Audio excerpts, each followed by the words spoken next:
Hello, everyone, and welcome back to another episode of the Everyday History Podcast. I'm Dustin Lloyd, and with me is Tristan Boo Boo Kirby, Today, tastefully named T Money. or T Curbs, as I've just recently started calling you as of now. All right. You probably already get called T Curbs, don't you? I get called a little bit of everything. It's funny.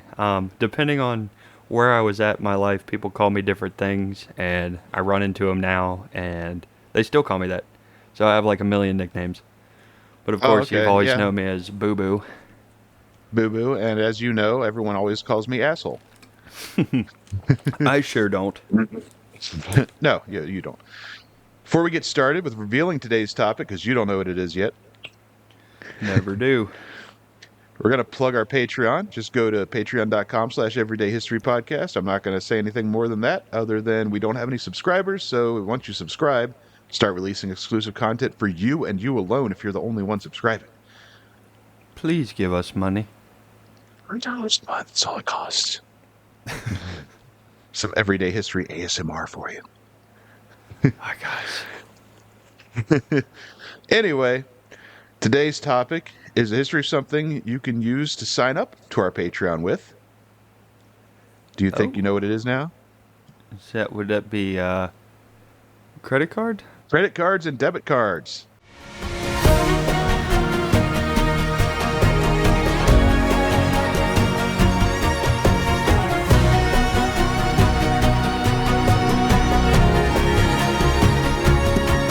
Oh, okay. What's 16 digits on the back of yours for the listeners out there? I don't remember. It's not one of the numbers I have memorized. Good man. I have my security code memorized because most of my card info is saved, on my phone and whatnot when I want to order something like apps or Yeah. Patreons. Please give us money. Not everyone has a credit card, but everyone's at least heard of one, right? Or at least most people. Oh, I hope so. And if not, what fucking rock have you been living under? It's the 21st Right, century, yeah. folks. Get on board. It's coming. If you're Look, listening, if it, oh no, here we go. It's it, a boo boo rant. personal mad rambling time. No, I'm just kidding. We need one of those. We need one of No those. shit. We really do. Time for Boo Boo's bullshit. See, it's got alliteration. Boo It's there. boo's bullshit.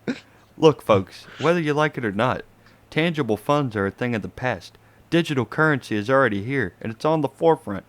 Debit cards, credit cards, they're the ways of the future. Thanks, Reagan. That's it. I did not expect the end there. I don't even know if Reagan has anything to do with that. Probably. Probably not. We'll see. We'll Maybe. see. We'll see.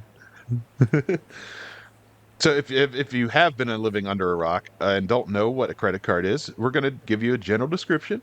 It's basically a payment card issued by a bank or financial institution that allows users to buy goods or services or even withdraw cash for an additional fee. Hmm. In effect, the bank... Go ahead. No, I'll let you finish first. Sorry. Okay.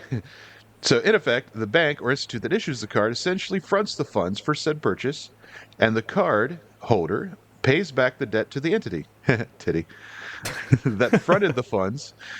And usually, they have to pay an astronomical interest being charged on the repayment. Yes, that's Now, what the now I'm gonna A burp. stands for. And APR is astronomical. Actually, that makes sense. So, the layman's way of saying that, for those of you out there, it means you can spend another person's money that you don't actually own in any way. And guess what? You're going to need that back. And guess what else? We're going to need more than that back because we let you borrow it. I mean, this isn't charity. God damn. God, come on. So yeah, that's the gist of it. The way you put it is probably a good way to sum it up. And in 2020, as of 2020, there were over 1.9 billion credit cards in circulation in the United States. Yeah, and 72.5% of the population had at least one credit card, with most having more than one. Yikes. It's a lot of credit cards. But Yeah. there was a precursor to the credit card, something called a charge card. They first started appearing in late 1914 when Western Union opened the first account for its customers, giving them a paper ID to use.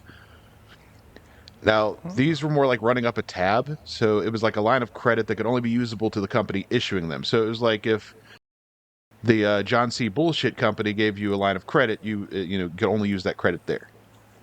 So it's kind of like an IOU. Basically, yeah. Yeah. Um, Okay. there was also the Charge-A-Plate, which was developed in 1928 and was used in the United States from the 1930s into the late 1950s.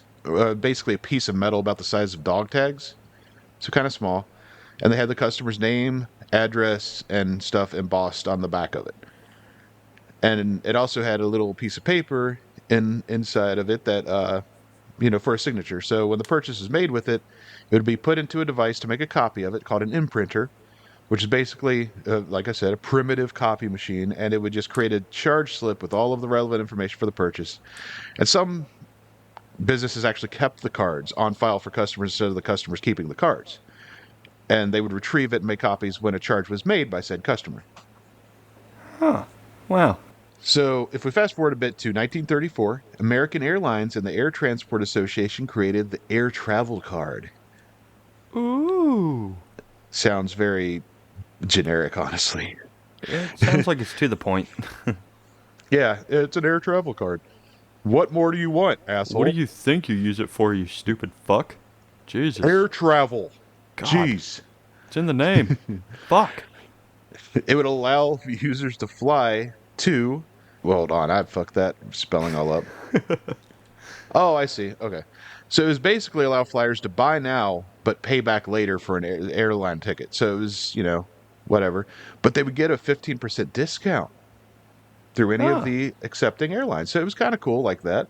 Oh, wow. But they, Okay. they'd still have to pay it back later, but it wasn't necessarily a interest-based charge. You just were given that card. And yeah, so it was That's kind kind of of cool. cool. You get a discount. You buy the ticket, but you wouldn't pay for it for later. So I don't know if there was like any type of annual fee or anything, but that sounds like a pretty cool deal, honestly. Yeah. Especially if you fly a And lot. in 1948, the card became internationally accepted. So any members of the International Air Transport Association, those airlines, you could use that card for them. So that's kind of cool. It sounds like. Yeah. But these things were just, you could only use these cards for specific things, okay? And none of those really changed. But in 1950, have you heard of the Diners Club? No. Really? Okay. That's interesting because I have heard of the Diners Club. Maybe it's because I watched a lot of old movies and cartoons growing up. But they reference the Diners Club in some of these things. And the Diners Club was founded in 1950 by Frank McNamara, Ralph Schneider, who I saw a picture of, and he looked high as fuck. You should definitely look him up. Matty Simmons, who later founded the 21st Century Communication Company, and they created the National Lampoon franchise, which is fucking weird. And lastly, Alfred Bloomingdale, who was the heir to the Bloomingdale department store fortune. Bloomingdale is such a fun word. It makes me think of what my grandma used to call underwear, bloomers. Bloomerdales. Bloomerdales. So the seed that planted the idea for the Diners Club was planted at the Major's Cabin Grill in 1949 in a little town called New York City in the state of Texas. I mean, New York. New York. Never heard of it. Hashtag Detective Magnolia. Hashtag if you know, you know. Hashtag please give us money. Frank McNamara, you messed me all up. Frank McNamara was dining with his clients when he realized, to his horror, that he had left his wallet in another suit. And it's all happened to us. Blast. Maybe not suits. Maybe not suits, but you've left your wallet at home or whatever. Right. But back then there was no like mobile pay. Like I've had it happen. I've forgot my wallet somewhere and like, oh shit, I've got my phone. Just let me pay with Apple or I don't know what Android uses. Well, Google Pay? some of us have to be adults and make sure our shit's on us because the adults are out here without phones. Now you see how I'm poking fun at myself there, so don't take it super serious. Anybody out there? Okay. But I have no restrictions like that. I don't have to be an adult, so I use my phone when I forget. I've got a card and phone. So they didn't have any of this type of mobile pays because mobile pay were the work of the devil and science fiction hadn't exactly been created yet. So the only thing this guy could do, this poor guy, he had to have his wife pay the bill. No. And in those days, the chef might as well have come out of the kitchen to the table, whipped Frankie's Frankenbeans on the table and chopped them off. Oh, Because this was just as emasculating as fuck. right. Just give me the dishes, please. This no doubt embarrassed the fuck out of him because he thought of a multi-purpose charge card as a way to never have to experience this kind of demasculation again. That's right. I mean, can you imagine the shame of everyone at the table knowing that your wife has to spend cash on you? And not only that, she has the cash.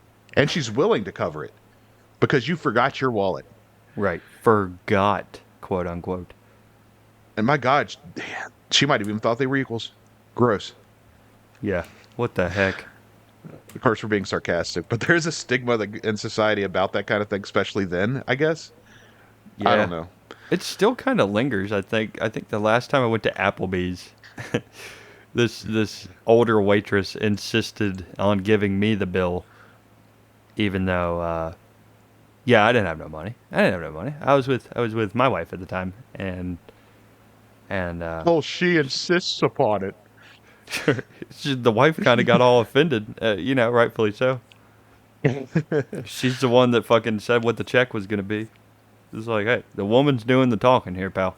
Like, quit, I think for our, it's become more acceptable for men and women to pay equally during dates. But yeah, there is still that stigma of, well, the man always has to pay, and it's still rooted today. Yeah. I mean, I don't know what to believe is mainstream, given the internet being yeah, the internet. being all that it is. Depending on Like- where you look, you'd think every woman wants a man to pay for a meal, and other places they're like, no, it should be equal. Like how we're saying it, like it doesn't really matter. I mean, it's like totally dependent on what people want out of that. It's Yeah. Sometimes with me and my fiance, it comes down to who pulls their money out first. Right. Doesn't matter who invited who. It's like, oh, hey, no, I got it. Well, like a fine, I'm paying the competition. tip then. fun. Yeah, I'm usually gonna that's what add it comes down $5 to. on there too. Yeah, that's usually what it comes down to. They end up getting a fantastic tip because we're trying to fight over who pays for the bill. Everything is competitive. Everything. And of course, sometimes I've especially going in between the last two jobs. You've known how I am for the past year. I had a rough job for a while, but Jobs sometimes suck. yeah, sometimes my fiance would just pay the whole thing straight up, and I'd always feel kind of bad because I grew up thinking that you're the man, you're supposed to pay for everything, but society doesn't really look at it that way anymore. If you really, maybe on the internet it's different. Yeah, I mean, I don't know. It's just, yeah. Because I feel the same way. Like, there were times, but there were also times where it's like, bitch, I've paid for the meals millions of times up at this point, okay? You can pay this one time. And granted, I would never put it so harshly. I mean, of course, but... Oh but, yeah, you know, I think that, well, no, catch me on the right No. day, maybe. No. no, you're not like that. But, yeah, so fuck tradition in that sense. Embrace modernity, folks. If you want to pay for your woman's meal, do it if you have the cash. If not, go wash dishes. That is not a woman's job, sir. It is 2025, and quite frankly, I'm getting tired of hearing shit like that. And if you have to have your wife or your significant other pay for you, don't feel some sort of way about it. Oh, I'm sorry. No, Go on. somebody's feeling that some sort of way about it. Yeah, his wife pay for it. And more importantly, like we both work in the food service, and I do know, servers that are judgmental of that kind of thing. Don't be judgmental of people. Let them live their lives. Yeah, shut the fuck up. But so we're both men of the same generation. Can you Ish. imagine being so shook by your wife paying the bill because you forgot your wallet that you created an entire system of commerce out of it to avoid it ever happening again? You're like, that was intentional, woman. Now you are going to stop telling the goddamn story like that. I did not forget my wallet. I was exploring the premise of a concept I was working on, goddamn it. And look, it took off. It took off. The So what? Diners Club is a hit. And now you've got more money, woman. So So what he did was he decided to talk to the restaurant owner, his lawyer friend, and the renowned stoner Ralph Schneider, and his friend, fellow rich guy Alfred Bloomingdale, and they formed the Diners Club. Nice. The first purchase with this card was a meal at that restaurant where Wifegate took place. No, the Hold on, now motherfucker showed back up and said, "Here, sir. Here." He's like, "Oh my, I seem to have forgotten my wallet again. Oh, that's okay, sir. Your wife could pay like last time. Hold up, bitch. I've got Oh, a Diners Club card." right. Don't go insinuating stuff, motherfucker. I've got a Yeah, Diners Club. for the record, he called the waiter bitch, not his wife. I don't know if that was clear. Hey, very respectful. Yeah. Of He would course, never that talk part to his didn't wife like actually that. happen. Oh no, of course not. He was only offended by the fact she had money. Right. Like, She where'd you get outclassed him. that? You don't work. Where'd you get that money? Right. Babe, what'd you do? Sell some bread? Huh? I Silly doll. just imagine in the initial Wifegate scandal that they're like, "Oh, I seem to have forgotten my wallet," and his wife's like, Hashtag "Oh, it's Wifegate. okay, it's okay, honey. I've got the money." And he's sitting here like, "Oh, where did she get that? Oh, it's my money. I must have given her that. So technically, I'm still paying." Right. This is all just, I allowed you to have money, sweetheart. Don't you ever Yes, forget. it's my money, everybody. It's mine. It's through the grace of me, man, that you woman have that cash in your possession. We've just turned this into the biggest sexist thing. Sorry. So yeah, credit cards started because of a sexist asshole. Okay, we're gonna let him go now. So originally, the Diners Club card was only used at restaurants around New York City, but later expanded into hotels, car rentals, and other businesses. And they started growing the company by offering the cards to prominent businessmen to boost the profile of their program. Which is a pretty smart idea, I guess, for that kind of financial thing. So, Yeah, they're like, not hey, you have money you can definitely pay back. yeah. Well, I guess that's actually probably what the root of it was. You've got money. Here's something to front the money and show it off to all your rich friends. And they'll be like, "Oh, what is this diner's card I see?" Well, I use it in place of actual cash, Wellington, you see. It's an honor card. I pay Mr. it back Wellington. tomorrow. Mr. Wellington, heir to the Wellington fortune. Right? How many guys sat around in debt thinking like, Jesus, I wish I could just pay this off tomorrow. That'd be so nice. Too bad it takes the mail a week to get to the office. I'll be in debt for at least another week. Oh, shit. So not long after that, they started advertising newspapers, magazines, the like throughout, using the mail too. And the basic idea of the financials of the whole thing was if you use this to pay for your meals throughout the month, and then you settle the tab at the end of the month. We'll cover that. You pay it later. So, okay. And when it first started, the club had 27 participating restaurants and about 200 people the founders knew were using it. And they made their money by charging the restaurant 7% and its cardholders $5 a year for membership. Oh, okay. Yeah. So they had a business. It was actual, the credit card business, if you will, basically started with that. It's still sounding fair. Not Yeah, it predatory doesn't sound yet. like they're fucking it. Yeah. But it wouldn't be until the end of the 1950s that the Diners Club started facing competition from banks. Bank of America had Bank AmeriCard, which would later become Visa. Did not know that. No. And Interbank MasterCharge would later become MasterCard. And those are the two big ones today. But they started as America. direct competition to the Diners Club. Yeah, America, home of baby. the debt. So there have been other small American banks that attempted to create this a credit card system, but they were all very short-lived. So the Bank AmeriCard program was started in 1958 by Bank of America, like I said, and it became the first successful credit card that works like our modern, credit card systems. They launched in Fresno, California, because 45 of the residents there banked with Bank of America. And by sending cards to 60,000 of them, they were able to convince merchants to participate and accept the card. They're like, "Hey, everyone's got these cards. Why don't you guys accept them?" Sounds good to me. Give me 20. Yeah.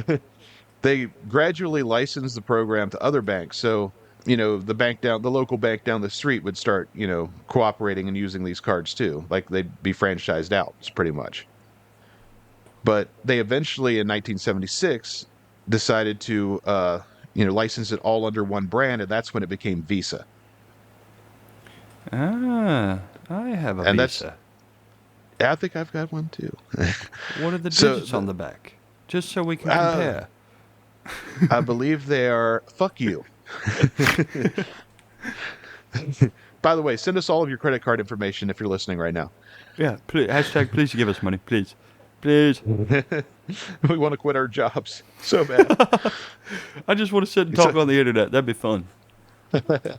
so the reason Visa became this one brand is because, first of all, they were expanding throughout the U.S., right? And then that began to expand throughout the world. And then it was like, well, hey, let's, instead of licensing this out, it's getting messy, form it all into one thing and get it all back together. Right. We don't need Visa Northwest. Yeah, I guess coming from someone who's worked in like restaurants where the name is licensed and franchised out, Oh, it's rub it harder in. to maintain. Well, I mean, you guys are franchisee, smaller, We won't and talk about that.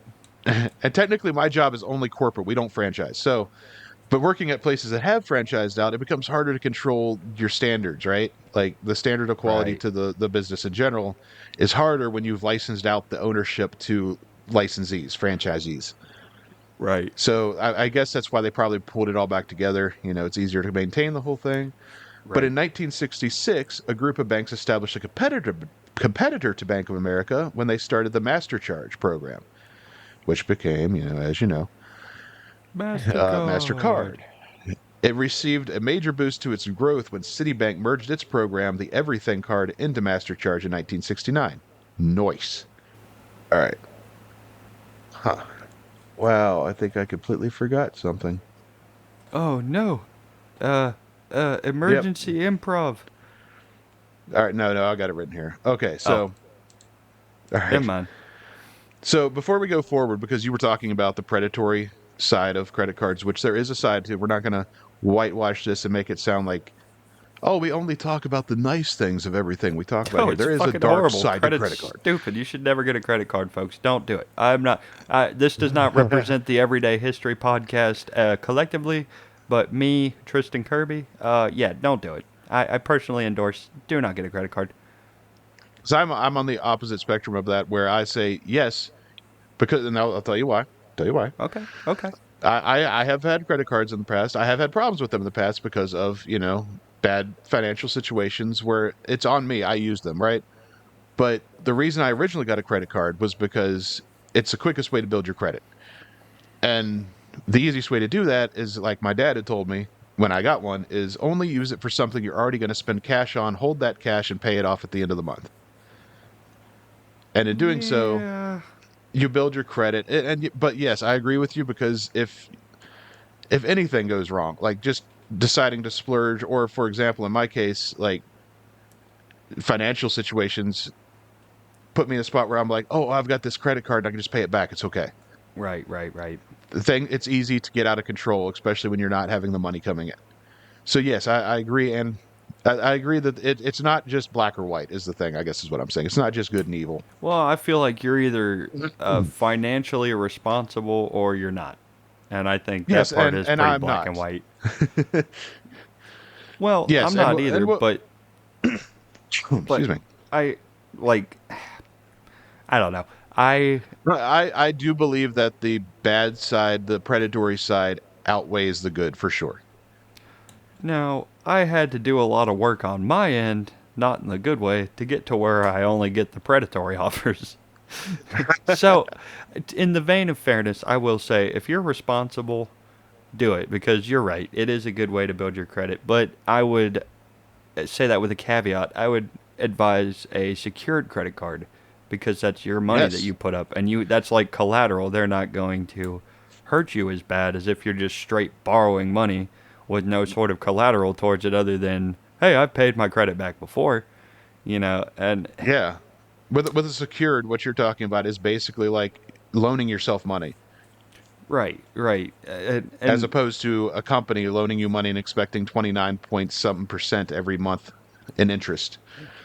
I would be bad for paying back like the minimum Right. and then going and spending that same minimum probably a day or two later. And that's entirely on me. It's not, I shouldn't speak so ill of all credit because, I mean, the premise could help. There are times when that little bit of extra money would help.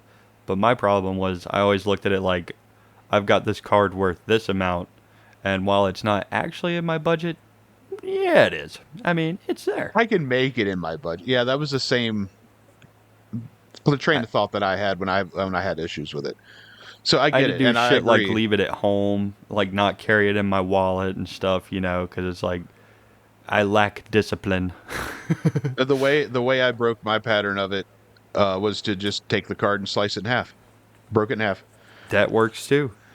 Yeah, and Sure as hell. that I think that goes back to our point of why it was originally created and why it was originally just put out to people who had money to begin with, the prominent businessmen. Is that's the concept that it should have stayed in, but instead we'll get into it. But yeah, it feels like they decided to just take advantage of poor people.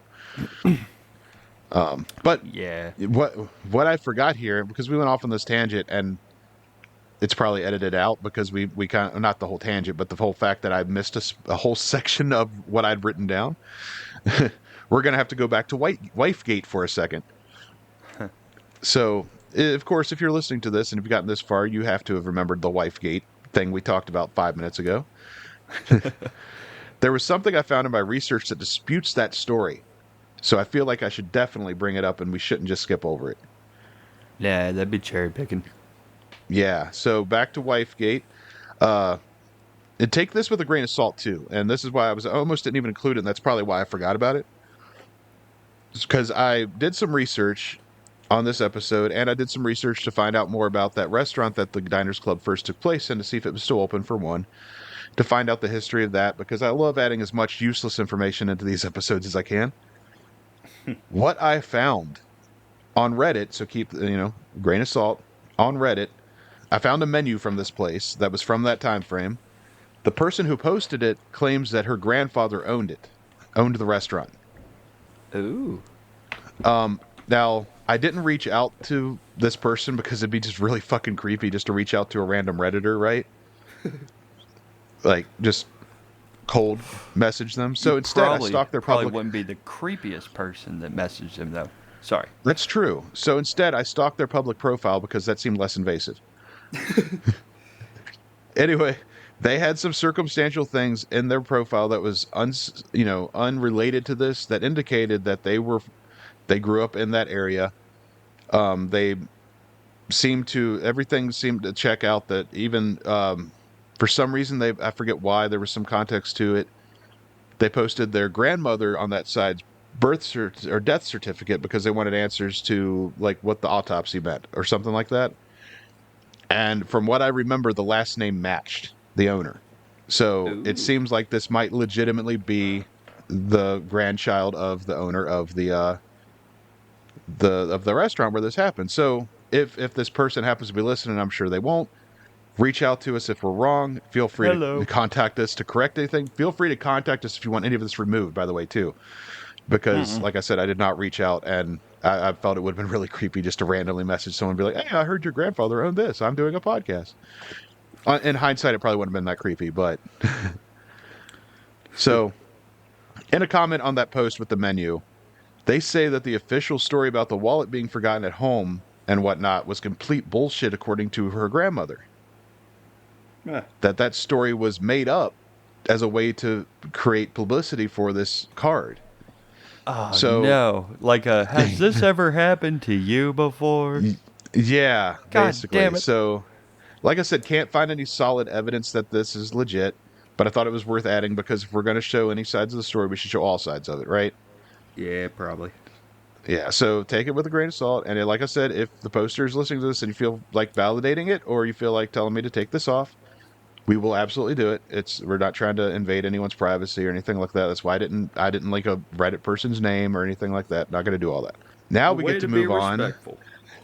Now we get to move on to what we were just kind of segueing into by accident. The dark side of credit card history. Dun dun dun. So it's not all flowers and unicorns in the credit card business. Before 1970, banks began to mass produce and mass mail credit cards to bank customers who were thought to be low risk. But according to Life magazine, which is very prominent back in the day, these cards were mailed to quote, and I know some of this is probably out. Embellished? I was going to say outdated. It's Oh. insensitive, I guess, is how they refer to these people. It seems like politically incorrect, and it's not as politically. It's not as bad as you think, but it just feels like they're calling out these people, like with personal insults, the way it reads.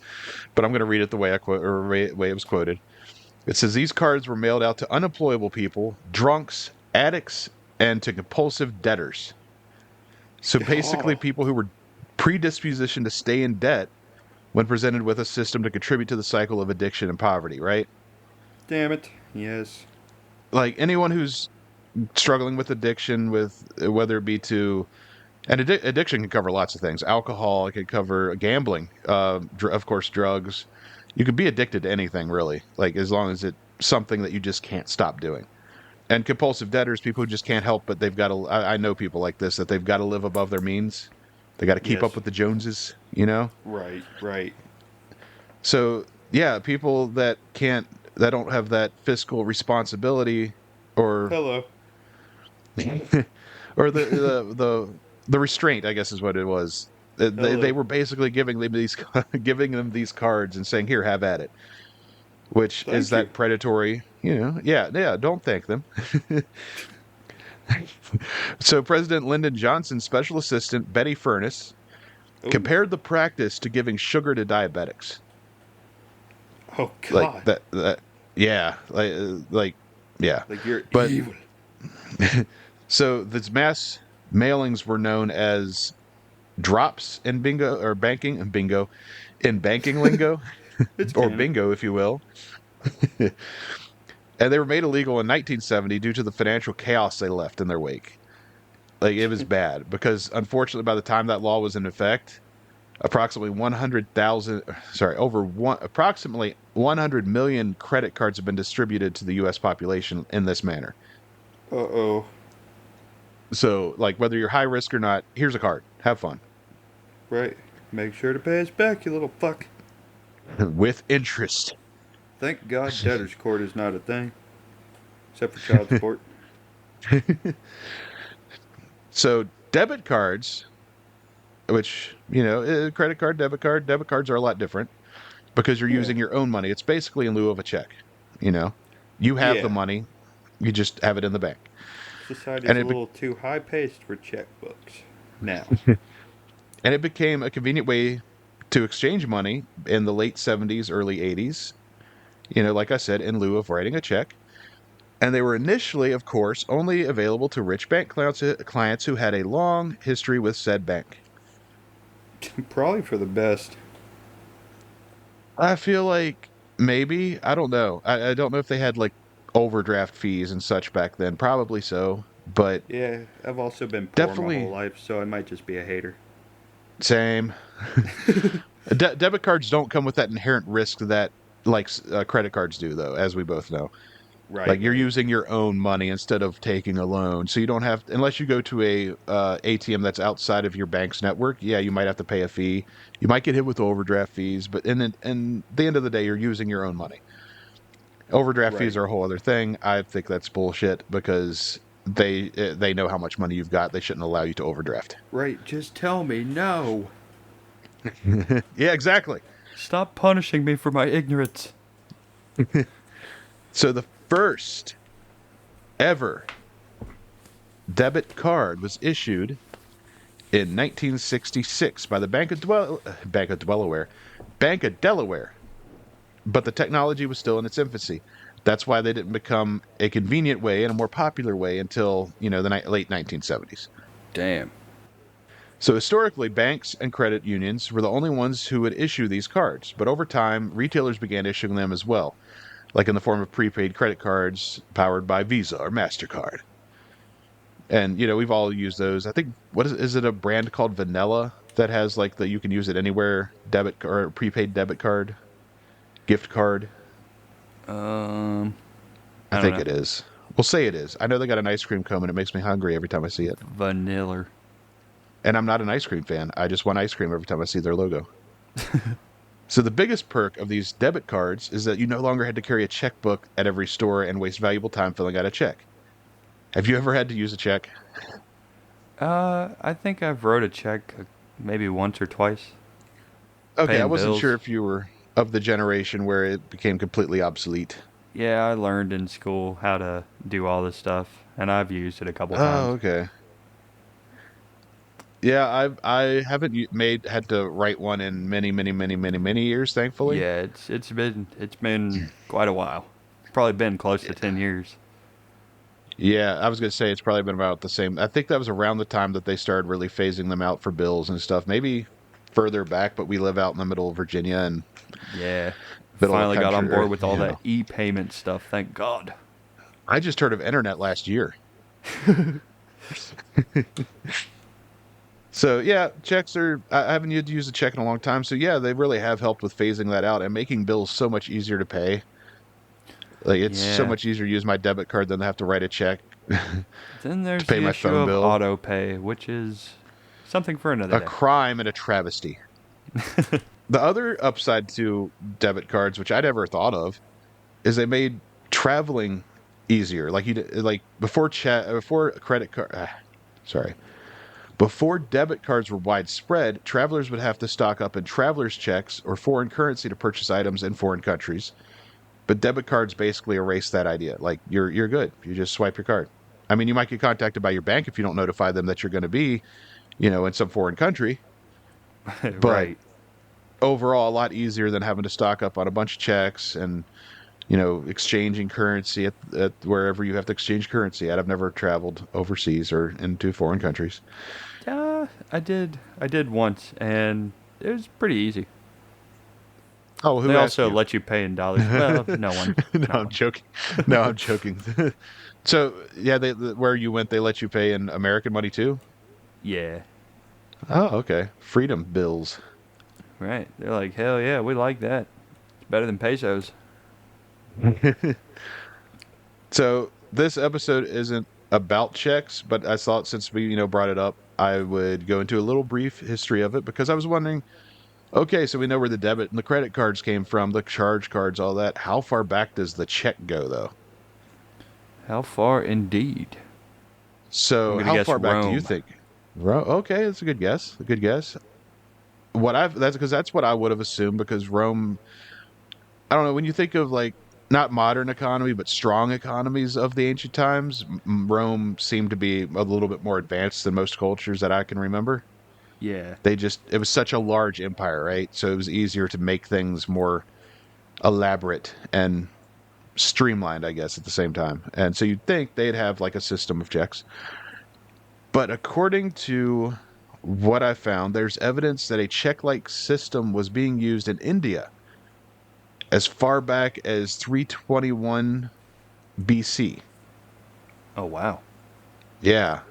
Basically, it was what they found was in order to a banker to pay the money of a bill to a third person. So basically, it sounds like one person owed a bill, wrote out a form for a banker to cover it at a later date, and the banker was the one who had his money or whatever. I'm just a cook. I don't understand, how money works because I don't make much, but Right. that's what I've understand out of it. However, we're ready for the big reveal. I'm ready. Other experts believe that the Romans invented the check system in 1352 BC. Oh So yeah, if they are correct, you are right. God, that feels But good. unfortunately, most historians and history texts agree that it wasn't until the early 1500s in Amsterdam that the real concept of the modern check, really became a thing. Yeah. And the way it would work was people would deposit their money with Dutch bankers for a fee, of course, as opposed to keeping their money at home where just anyone could pop in and take it. And they would take out a bill somewhere and leave a note to be paid back by the bank. So they'd leave a bill, like they'd take out a loan for the service, if you will, and the bank would pay it back with their money. So it was like a checking with a note. So it was basically checking. I know I kind of that was a word salad, but that's basically what it was. Okay. Well, that's pretty So cool. So do you have like? yeah, Do you know if they had like people from these different businesses go to the bank and then they're like, hey, here's the collection of bills you need to pay. I couldn't find anything solid on how the debt was repaid. I would assume, just judging from how we modernize, the ancient world. Well, not even the ancient world. 1500 wasn't ancient. I mean, it's old. Oh, that's ancient as fuck. But I would assume that what they would do is like the owner of said store throughout whatever time frame would collect these notes saying that so and Mm-hmm. so owed me this, and then they'd take it to the bank and cash in on them. That's how I'm assuming it worked. I couldn't really find anything on how it worked, but that's what it That's sounds like. that would make the most sense to my brain. I mean, the other way that I could think is that the person who took out the note would then go to the bank and bring it back later. But that seems like a hassle. I think it would probably be the other way. I think it'd be the banking. You'd go to the bank Yeah. and get that worked out. But I could be wrong. If anyone knows for sure, let me know. I couldn't find anything. But there we have Right. it. And no personal lore this episode, which really disappointed me. Yeah. So That's okay. who knows? Maybe next time we'll have a good personal lore session. I'd like it. But not today. And I guess if you guys really want it, we'll put it in here at the end.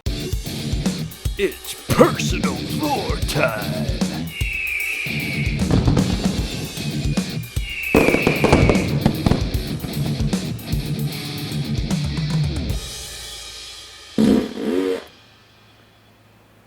Did we put it in? Did we? I don't know yet. I don't know. Maybe we All did. right, Maybe well, we didn't. Doesn't matter. doesn't matter. We'll see you next Tuesday. This is the Everyday History Podcast. Goodbye. Goodbye.